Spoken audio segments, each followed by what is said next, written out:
Welcome to the program. Welcome to the program Global Weekly News, serial number 54.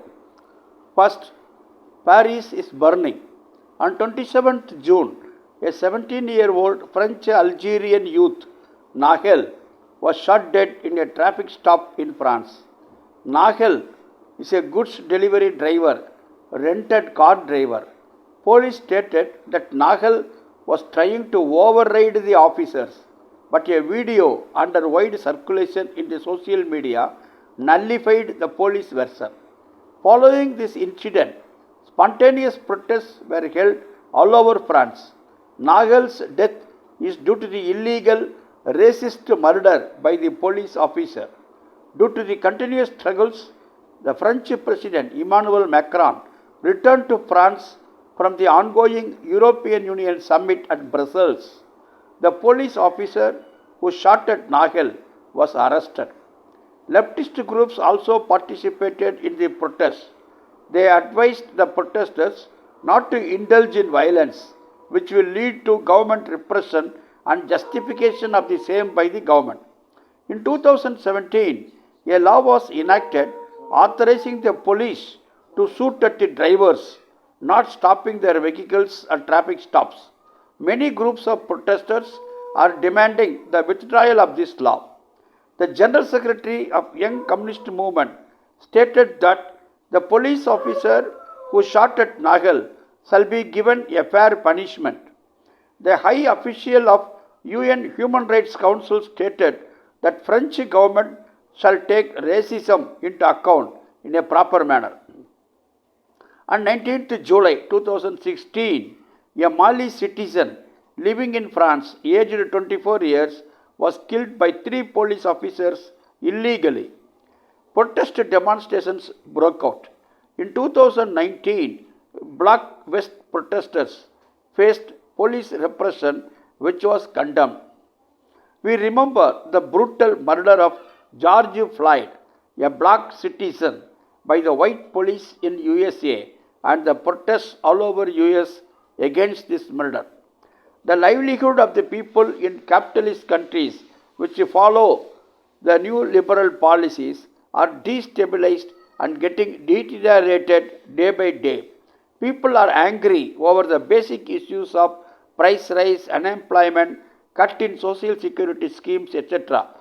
The killing of the 17-year-old Nahel is the immediate cause for the continuing revolt in France and burning situation in Paris. But the basic cause is the fall in living standards due to anti-people government policies. The working class revolted against the pension reforms and conducted a number of national level strikes within a very short period. Comrades, let us go to Brazil. Brazil is the largest country in South America. Lula da Silva, a left progressive former president, was sworn in as the president of Brazil on 1st January 2023. He defeated the incumbent president Jair Bolsonaro in the elections held in October 2022. Before the election, Jair Bolsonaro convened a meeting of ambassadors of 40 countries in his palace. There he alleged the electronic voting machines are a fraud. The Electoral Council got enraged over undermining the election system. The Electoral Court inquired about the allegation of Jair Bolsonaro and ordered that he will not be eligible to contest any elections for the next 8 years since Bolsonaro was spreading lies. During the tenure of Bolsonaro, people died in tens of thousands due to COVID-19 and the lack of proper medical approach. People got delighted at the verdict of the Electoral Court of Brazil banning Bolsonaro from contesting the elections for next 8 years. Third, we go to Haiti. Haiti is a small island near Cuba, 50 miles away from Cuba. Port-au-Prince is its capital. Its population is 1 crore 13 lakhs. Haiti is the poorest country in Latin American region. As per United Nations Human Development Index, Haiti stands at 170th place out of 189 countries. 170 out of 189 countries in 2020. It is so backward. Ariel Henry is the Prime Minister and acting president. In 1801, a former black slave became a guerrilla leader and abolished slavery. He declared himself as Governor General of Autonomous State of Haiti. Haiti got liberated from French rule in 1804, but France, the former slave owners, demanded reparations, that is compensatory amount. Till 1947, Haiti was not able to pay back the reparations in full. Manhattan Bank was in charge of collecting the reparations. Haiti is the poorest country due to the continuing unstable situation, dictatorship, and occurring of often natural disasters. In the severe earthquake of 7.0 Richter in 2010, more than 2 lakh people died and more than 10 lakh people lost their houses. Economy was in a very bad shape. In 2004, UN's peacekeeping forces were stationed in Haiti and withdrew only in 2017. In July 2021, the then President Jovenel Moise was shot at and killed. Majority of the people of Haiti are Africans blacks. French and Creole are the official languages. Haiti's constitution permits religious freedom. More than half of the people are Roman Catholics. Quarter of the population is Protestants. Every year, thousands of people of Haiti migrate to Cuba, Dominican Republic, USA and Canada. 60% people are unemployed or underemployed. The resources of Haiti were exploited by the colonialists and the MNCs, multinational corporations. Foreign debt of Haiti is a big burden. Haiti was under US naval occupation between 1915 to 1934. Though US naval forces withdrew in 1934, financial control of US continued. In 1990, Aristide, left Roman Catholic priest, was elected as the president. He was removed from power within 8 months. In 1994, 20,000 US troops occupied Haiti. In October 2022, the Prime Minister Ariel Henry requested the Security Council of United Nations to deploy troops to Haiti. UN's Human Rights Council appointed William O'Neill, US lawyer, to monitor the developments in Haiti. In 1990s, this gentleman, William O'Neill, helped in creating modern police force in Haiti. US has been obstructing the advance of Haiti. US pressurized Haiti not to increase the minimum wages of factory workers. William O'Neill recommended deployment of specialized military forces in Haiti to restore peace, and these troops shall seek the cooperation of the police force. People are on the streets protesting the deployment of military troops. What is required for Haiti now? Only democratic rule, not UN troops. Comrades, let us see what is happening in Guatemala. Guatemala is a Central American country. Population is 1.76 crore. Guatemala got liberated from Spain and Mexico in 1821. In Human Development Index of 33 Latin American countries, Guatemala's position is 31. It is so backward. Though it is a rich goods exporting country, a quarter of the population is having food insecurity. Between 1960 and 1996, a destructive civil war took place between the pro-US government and left rebels. The Maya race people of Guatemala faced genocide.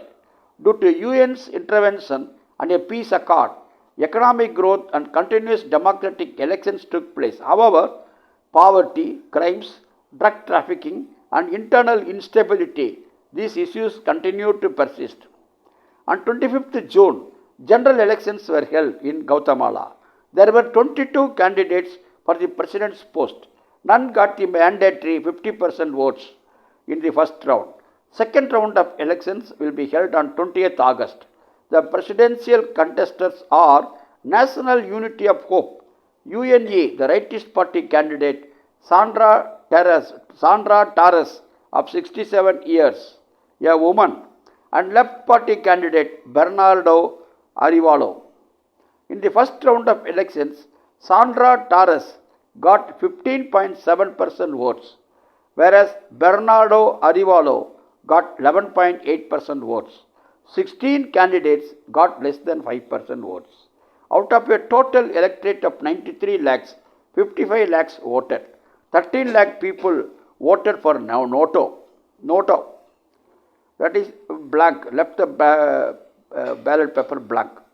Before the elections, 3 candidates were disqualified on dubious grounds.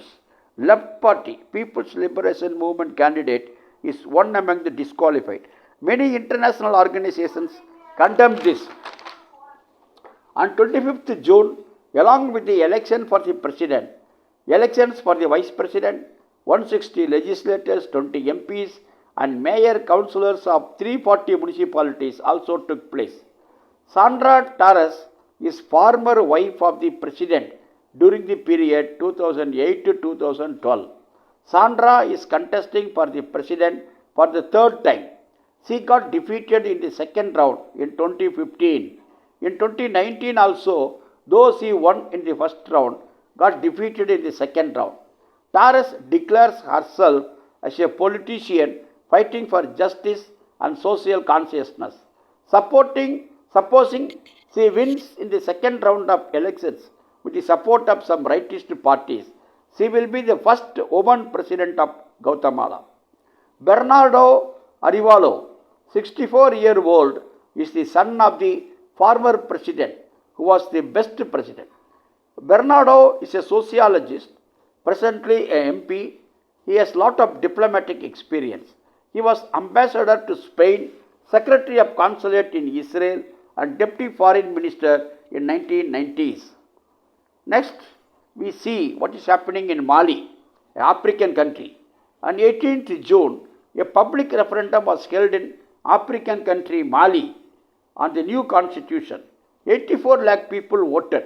97% of the voters voted in favor of the constitutional amendments. As per the amended constitution, presidential elections will take place in February 2024. Civilian rule will be thereby restored. Compared to the recent elections, 39.4% voters, the highest, took part in the elections. Election results have revealed the influence of Colonel Assimi Goïta, the interim president.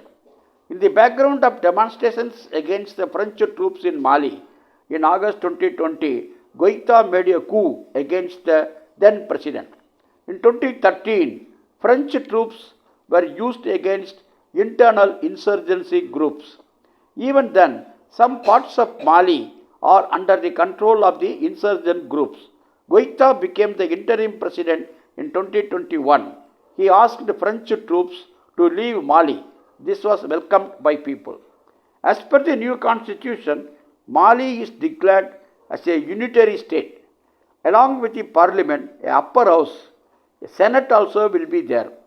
1992 constitution recognized French as the official language. Now, as per the amended constitution, French language got derecognized. The state can declare any language as working language. President of Mali cannot have dual citizenship. New constitution recognizes food and water as basic rights. Parliament can remove the president on treason charges by impeachment motion. MPs, ministers and the president have to declare their assets details to government auditors every year. New constitution is emphatic about secularism. Muslims are majority in Mali.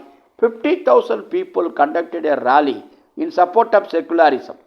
3,000 people of 20 Islamist organizations protested against secularism. Referendum for the new constitution of Mali is in the right direction. People welcome the amendments to the old constitution. Lastly, we got to see the OPEC seminar. Organization of the Petroleum Exporting Countries, OPEC, will conduct an international seminar on July 5 to 6 at Vienna, the capital of Austria. The topic of the seminar is Towards Sustainable and Inclusive Energy Transition. The seminar will discuss on using green energy more and more instead of the traditional fossil fuel based energy. Many large oil companies and petroleum ministers of various countries will take part in the seminar. The Petroleum Minister of Saudi Arabia will be the principal speaker. Writers, Bloomberg Medias will not be allowed in the seminar as OPEC does not trust them. OPEC's head office has been functioning from Vienna from 1965 onwards. Main objective of OPEC is to safeguard the interests of oil producing countries. OPEC fixes a ceiling for each of its member states for oil production every year. OPEC helps in cartelization of oil companies. The following 15 countries are members of OPEC now: Algeria, Angola, Ecuador, Iran, Iraq, Kuwait, Libya, Nigeria, Qatar, Saudi Arabia, United Arab Emirates, Venezuela, Indonesia, Congo and Gabon. In 2008, Indonesia came out of OPEC. That's all. Global Weekly News 54.